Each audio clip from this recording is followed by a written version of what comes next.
میرا پیارا نبی کتنا پیارا نبی، ساری دنیا کا ہے وہ دلارا نبی۔ السلام علیکم ورحمۃ اللہ وبرکاتہ۔ محترم ناظرین و سامعین، مفتی عالمگیر دانش چینل پر آپ سبھی احباب کا تہہ دل سے استقبال ہے۔ میں اس وقت ایک خاص اور اہم عنوان لے کر حاضر ہوا ہوں، شروع سے آخر تک سنیے اور اسے دوسروں تک شیئر بھی کیجیے۔ بڑا امپورٹنٹ مضمون ہے۔ قرآن کا دشمن وسیم رضوی کی ذہنی خباثت کے جواب میں ہمیں کیا کرنا چاہیے اور کیا نہیں۔ جب کفار مکہ نے قرآن کریم کو سننے سے انکار کیا اور یوں کہا وقال الذین کفروا لا تسمعوا لهذا القرآن والغوا فیہ لعلکم تغلبون، تو قرآن کریم کے اس بینڈ لگانے پر اللہ رب العزت نے کفار مکہ کو للکارتے ہوئے کہا قل للذین کفروا ستغلبون وتحشرون الی جہنم وبئس المہاد، کہ آپ منکرین قرآن سے کفار مکہ سے کہہ دیجئے کہ ان قریب تم لوگ مغلوب ہو کر رہو گے، زیر ہو کر رہو گے اور تم سب جہنم کی طرف جمع کیے جاؤ گے۔ جہنم بری جگہ ہے۔ دوستو، مسلم پرسنل لا بورڈ نے ملعون کی دریدہ دہنی اور گستاخانہ رویہ کے بعد مسلمانوں سے کیا اپیل کی، اسے سنیے۔ روئے زمین کا سب سے گھٹیا، حقیر، کمترین، رذیل، لعین، مردود وقت کا ابو جہل، ابو لہب، ابی بن خلف، وسیم رضوی انتہائی ہلکا، سماج کا گرا ہوا، تملق پسند، چاٹوکار، پارٹی سے نکالا ہوا، سنگ پریوار کے ٹکڑے پر پلا ہوا، RSS کے دربار سے دھتکارا ہوا، خود اپنے مسلکی گروپ سے تھو کیا ہوا انسان ہمیشہ خساست و رذالت کو چھپانے کے لیے، اپنے اوپر لگے کرپشن اور گھوٹالے کے الزامات اور CBI جانچ کو دھومل کرنے کے لیے اور اپنے آقاؤں کو خوش کرنے کے لیے اور بالخصوص سرخیوں میں بنے رہنے کے لیے گاہے بگاہے کوئی نہ کوئی نیچ اور گری ہوئی حرکت کرتا رہتا ہے۔ اور اس وقت بھی قرآن کریم کی 26 آیات کے بارے میں زہر اگل کر اپنے گلے میں لعنت کا توق ڈال لیا ہے۔ اس ملعون مردود کی یہ نازیبہ و ناشائستہ حرکت نئی نہیں ہے۔ ایسی بدتمیزیاں اسلام، مسلمانوں اور شعائر اسلام کے بارے میں گزشتہ دنوں میں بھی کرتے رہے ہیں۔ جو لوگ اس سے واقف ہیں اور خبروں پر نگاہ رکھتے ہیں وہ اس کو اچھی طرح جانتے ہیں۔ اس بار انہوں نے صرف قرآن کے بارے میں ہی نہیں بلکہ سیدنا ابوبکر رضی اللہ تعالی عنہ، سیدنا عمر رضی اللہ تعالی عنہ، سیدنا عثمان غنی رضی اللہ تعالی عنہ اور امہات المومنین رضوان اللہ تعالی علیہم اجمعین کے بارے میں گھٹیا جملے کہتے ہوئے بکواس کیا ہے۔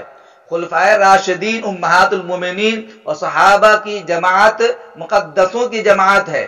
کوئی مومن ان کے خلاف زبان کھولنے کی جسارت نہیں کر سکتا۔ سارے صحابہ عادل ہیں اور اللہ تعالی نے ان کی عدالت کی مہر لگا دی ہے، کیونکہ ان کے خلاف زہر اگلنے والے شخص کی اسلام میں کوئی جگہ نہیں ہے۔ اور امت کا اس پر اتفاق ہے کہ قرآن کریم کی ایک آیت پر بھی شک کرنے والا دائرہ اسلام سے خارج ہو کر کافر ہو جاتا ہے۔ جائے کہ 26 آیات پر شک کرے تب تو ان کے بالیقین کافر ہونے میں کوئی شبہ ہی نہیں رہ جاتا۔ لہذا کافر ملعون مردود نے قرآن سے 26 آیات کے نکالنے اور تحریف و تبدیل کرنے کے لیے سپریم کورٹ میں عرضی دائر کی ہے۔ قرآن پاک کی 26 آیات کو نکالنے کا حکم دینے کا مطالبہ کیا ہے۔ اس کا کہنا ہے کہ یہ قرآن میں اللہ اور اس کے رسول نے تو ٹھیک پیغام دیا، لیکن خلفائے ثلاثہ ابو بکر، عمر اور عثمان رضی اللہ عنہم اجمعین نے طاقت کے زور پر بجنگ و جدل اور قتال کی آیات از خود بڑھا دی تاکہ اسلام پھیل سکے۔ اب دیکھنا یہ ہے کہ سپریم کورٹ اول نظر میں بغیر سماعت کے اسے خارج کر کے ردی کی ٹوکری میں ڈالتا ہے یا سماعت کرتا ہے۔ ہمیں تو یقین ہے کہ سپریم کورٹ اسے دیکھتے ہی خارج کر دے گی اور کرنا بھی چاہیے۔ اس میں سپریم کورٹ کی عزت و افتخار ہے۔ اس سے قبل 80 کی دہائی میں ایک مردود چوپڑا نام نے